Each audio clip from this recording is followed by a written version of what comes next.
What's up, everybody? It's your girl Edge, and I want to thank you so much for tuning in to Be Fucking For Real, the show where I might tell you a joke, but I never tell you a lie. we're gonna call this episode 2.5. Okay, I recently filmed and uploaded an episode that this was a part of. I feel like this video in particular kind of veered off of the baseline of that video. However, this woman gave a very interesting perspective to the subject, and I just wanted to kind of still get it out there and do its own little dedicated episode. It's not a full episode, it's very short. I'm going to play the clip that started it all. And then I'm going to play this other woman's stitch along with my reaction to what she said. So enjoy, and I will see you guys at the end of the video. Y'all gotta let them men go. It's people without a degree today because of a man. I don't think we understand that men can actually and categorically ruin your life. So we're sitting down saying, oh yeah, he's so toxic. No, he can ruin your life.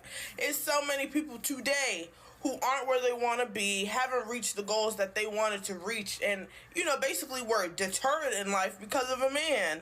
So when people are on this app telling y'all, hey, y'all, choose wisely, hey, y'all, don't be desperate, hey, y'all, don't settle, it's more than just having a good man or being in a good relationship or being in a healthy relationship. This is your life. Like, get in the field about it. Get serious about it. Protect your future. Protect your goals and ambitions. When you have a toxic man around you, it can literally be the end of you. I vent about this shit all the time. The part she's not saying is if you let them.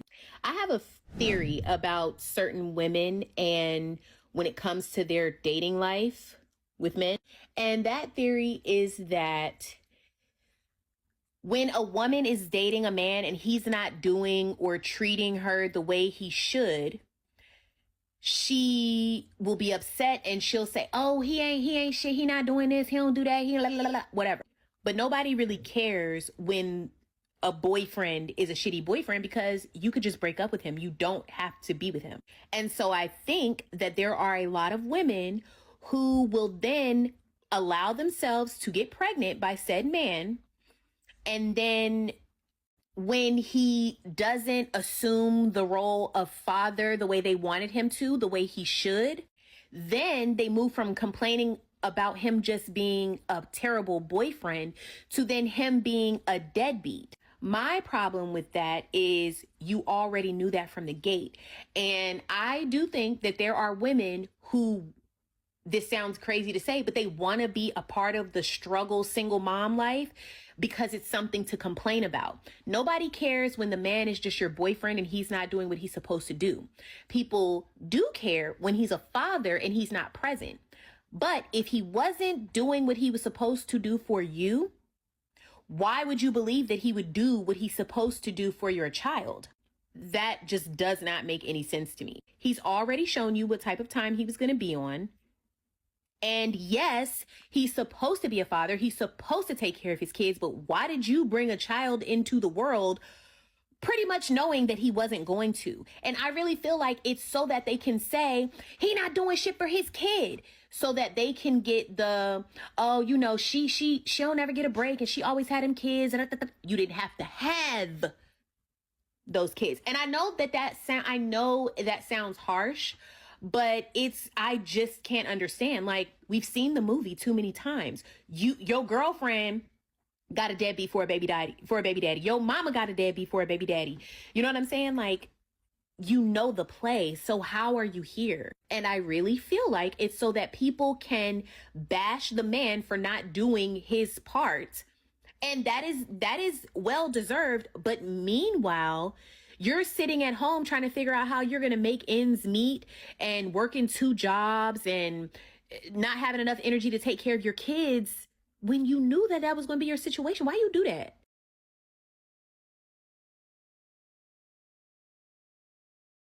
So she pretty much says that, you have a bad boyfriend who's a bad boyfriend. So you complain. Nobody really cares because he's just a bad boyfriend. You could just break up with him.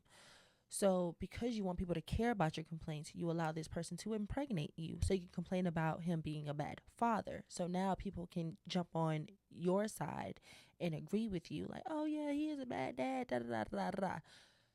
But the idea of getting pregnant just to complain about having a baby father, I disagree with.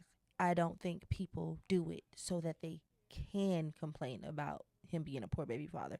One, I think people are misinformed on, you know, contraception. I believe that people allow what they want in terms of desire and in terms of sexual gratification and needs to overlook consequences of said desire, you know. But I also think that women truly believe that babies will change a man's behavior because they've seen it successfully done before.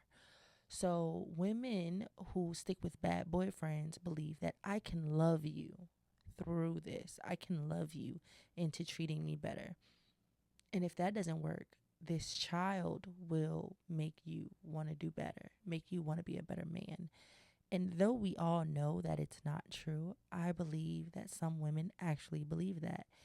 And some women never actually wanted the baby, or else they would have planned for a baby.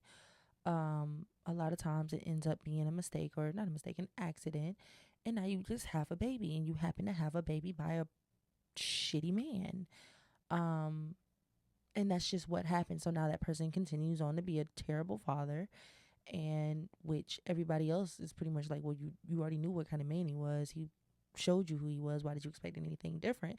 And I agree, but I don't think you expect anything different. You just hope that they would be different. Some people expect different because they've, like I said, they've seen it successfully done, whether it was with their father or their brother or a homeboy or a man in the neighborhood who got their shit together because they had a kid.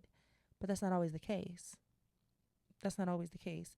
But to say that a woman went from having a bad boyfriend on purpose to having a bad baby daddy so that people can, you know, care about me complaining, that's a little rough. That's a little, I don't think, I disagree with that part. I don't think you do it so that people can care about you complaining. But I do think people do it and end up complaining because they got the man that they got.